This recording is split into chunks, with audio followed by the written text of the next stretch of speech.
People often ask me about fonts and how do you choose a font for a logo?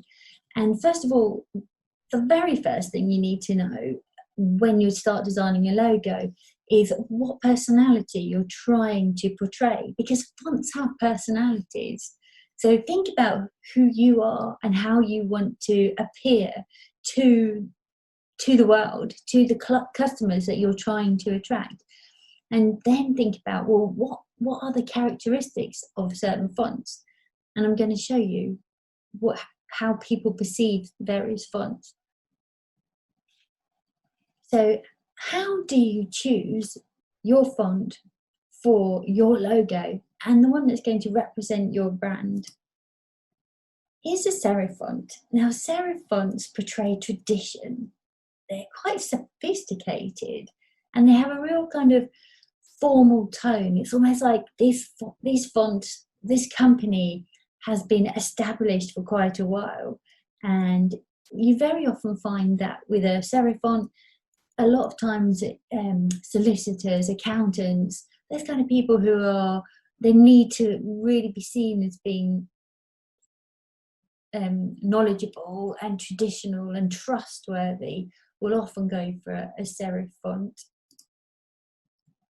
Or you can go for a sans serif font. This doesn't have all the little fancy bits at the top and the bottom.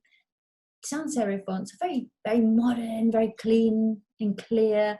They kind of say what it is on the tin. There's no frills, but again, they look very approachable though.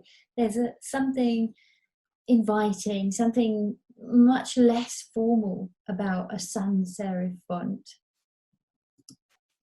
Or you could go for a script font, and script fonts, they feel quite feminine, although they're very elegant at times and do tend to portray this feeling of creativity. But I think the main thing about a script font is that it feels very personal, almost like you've written something. So that from that perspective, it makes people feel, it's very approachable and very, very personal, like I say. Now, there's about 1 billion different decorative fonts you could go for. Be careful though, be careful with decorative fonts, because they can look silly, but then they can look tremendously great fun. And you can look at Google fonts, you can look at Adobe fonts, there are font websites online, and you could portray any kind of personality from a decorative font. As I say though, just be careful, because you can go from the sublime to the ridiculous. Just think about your personality and how you want to be portrayed before diving into some crazy font just because you think it looks fun. It needs to be more than just fun. It needs to really say something about your business. The other thing to consider is the weight of your font. Now, you can go from a very refined, elegant, light font down to a really bold and in-your-face kind of heavy font. So think about the weight of your font and how that feels in the font that you're using. So if you're looking to look exquisite, refined, posh, elegant, or if you're looking to be a forward-thinking italic, or whether you just want to be a really impactful kind of bold font, really think about how the weight of the font affects what you see.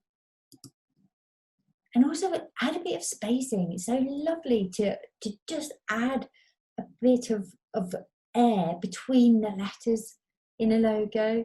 It really makes it feel much more sophisticated if you can just add a bit of letter spacing in there. And try pairing up the fonts. So you might go for a traditional type of sans serif font, but pair it up with a approachable and less formal sans serif font, and then you've got an approachable yet trustworthy feel.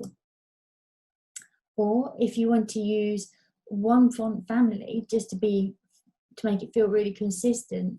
But you know, you can go for a narrow version in the main part of the font, and maybe a bold version that sits with it, and that just kind of shakes it up a bit, but can give that sleek and professional look.